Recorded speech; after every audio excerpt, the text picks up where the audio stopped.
I wanted to talk to you today a little bit about and have a little bit of an open discussion about our relationship with time. We start to think about time, and it's an interesting thought, and I have a weird relationship with it because on one hand, I myself leverage time to probably better than anyone that I know.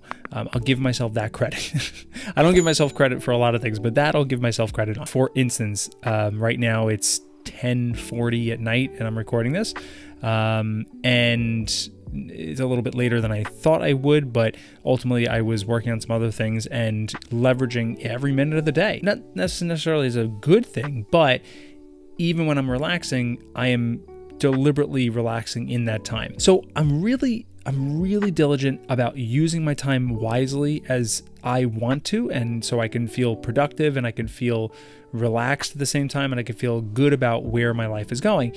And at the same time, like maybe many 35, 45-year-old adults in the world, we're a little scared of time. Time starts to be moving a lot faster, especially when you start settling down a little bit. You get your place that you're going to stay in, whether it's a house or whatever it is. You get married maybe, and then you have kids, and that's a big one because kids are so busy. They're really busy, especially toddlers. My daughter's almost 2 now, and every day flies by.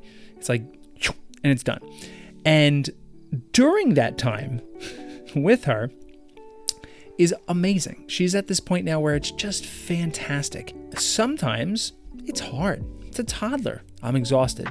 As Sebastian Maniscalco says, we do a lot of lay play. Daddy lays on the ground, and we do a lot of let's bury daddy. At the same time, we put her to bed, 8 o'clock at night, and we leave and we say, good night, Quinn. And she goes, bye, mama. Bye, dada.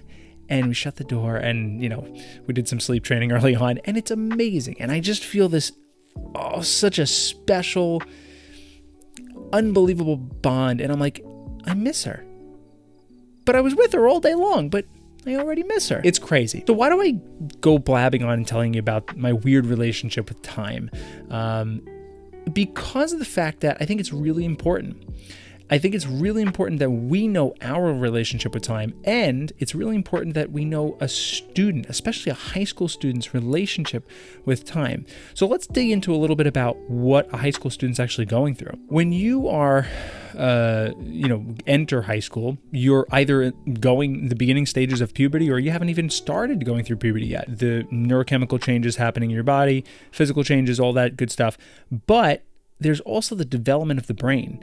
You see, the development of our human brain is not finished until our mid and possibly even sometimes late 20s.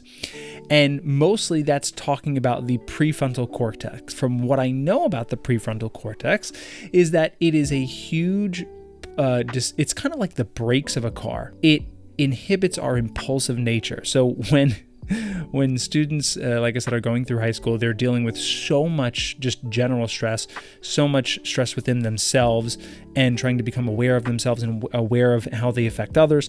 Then the big decisions come, like what do we do after high school? Then they're just still trying to not be super impulsive. When it comes to time, we talk about trying to leverage time for them and teach them some things like scheduling, some things like routine building and different things like that, because we know it's so important. We know that if somebody at any age wants to succeed in something that they're doing, whether it just be schoolwork, whether it be auditioning for a music college, right? Or whether it be an athletic endeavor, if you want to succeed, you have to leverage the time available because all of us have only 24 hours a day. There's, like I said, a few different things you can teach. You can teach routine building and all that stuff, but that only goes so far. We have to use something a little bit more powerful that really starts to yank at the heartstrings, right? We really need to make an emotional connection of how important and how fast time can go. So one way I know that I use in my programs that is really fantastic is something from Tim Urban's blog. Tim Urban is, as he quotes it, a blogger guy, and he did a fantastic TED Talk on procrastination. It is something that every single high school student should watch. it's something that you should watch too. It is unbelievably great, funny, simple, and extremely effective. And he showed something that just completely blew me away. It is the 90-year calendar. He put a simple box. He made a little check box for every week of an average person, say 90 years of their life. Maybe a little less, maybe a little more. We're not sure. As he states, it's not that many boxes. It's a scary little amount of boxes. And then when you realize you've already used up a good portion of those boxes, all of a sudden things start to kind of get put in place. For students, I think that is an amazing way to show perspective of time. Time is so fleeting.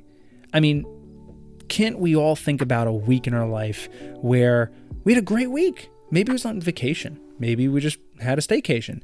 Maybe it was just an awesome week at work, or something happened, whatever it was, and it just flew by. It's like, oh my gosh, can't believe it's already Sunday night. Got to get ready for Monday. When you have a visual representation, that is extremely powerful. That is my tip today. Definitely go check out Tim Urban's blog. I will link that page specifically to the 90-year calendar below in the show notes.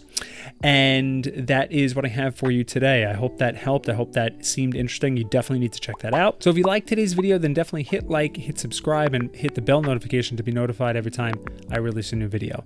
Thanks so much for watching. See you next time.